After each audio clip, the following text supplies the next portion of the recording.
ইসলাম ধর্মে জীবনের উদ্দেশ্য ও আলোচনা। ইসলামে জীবনের উদ্দেশ্য হচ্ছে আল্লাহর নির্দেশনা অনুযায়ী জীবন পরিচালনা করা এবং তার সন্তুষ্টি অর্জন করা। ইসলামের মতে মানুষকে সৃষ্টি করার মূল উদ্দেশ্য হল আল্লাহর উপাসনা করা, যা কোরআনে আল্লাহ স্পষ্টভাবে উল্লেখ করেছেন। আমি জিন এবং মানব জাতিকে সৃষ্টি করেছি শুধুমাত্র আমার ইবাদতের জন্য। সূরা জাজিরাত আয়াত ৫৬। এক্ষেত্রে ইবাদত বলতে শুধুমাত্র নামাজ, রোজা, হজ বা যাকাত নয়, বরং প্রতিটি ভালো কাজকে বোঝায় যা আল্লাহর নির্দেশ অনুসারে এবং তার সন্তুষ্টির উদ্দেশ্যে করা হয়।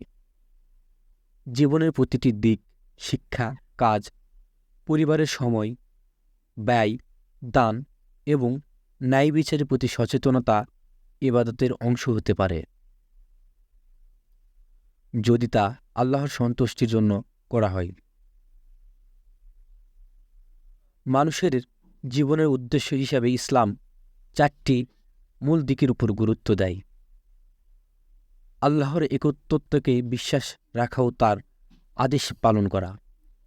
ইসলামে আল্লাহর সাথে সম্পর্ক প্রতিষ্ঠা ও তার আদেশ অনুসরণকে জীবনের মূল দায়িত্ব হিসেবে গণ্য করা হয়েছে।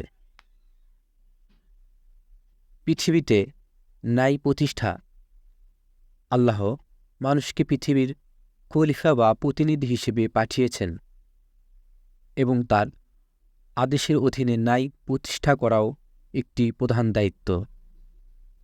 ৩ নম্বর, আখিরাতের প্রস্তুতি।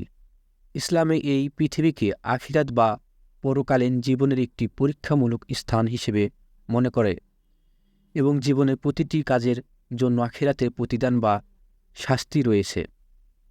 ৪, মানুষের কল্যাণে কাজ করা।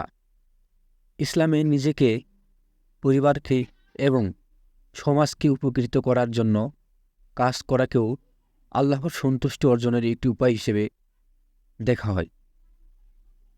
ইসলামে জীবনের উদ্দেশ্য হল আল্লাহর নির্দেশনায় সৎ জীবনযাপন করে পরকালে তার নৈকট্য লাভ করা, আল্লাহ ও তার রাসূলের দেখানো পথ অনুসরণ করা।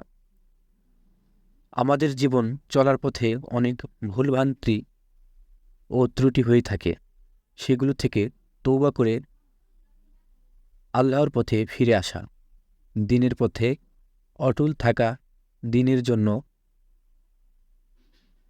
কাজ করা, দ্বীন প্রতিষ্ঠার জন্য আল্লাহর রাস্তায় বেরিয়ে পড়া। আল্লাহ পরম ক্ষমাশীল ও পরজ্ঞাময়। নিশ্চয় আল্লাহ আমাদেরকেও ক্ষমা করবেন।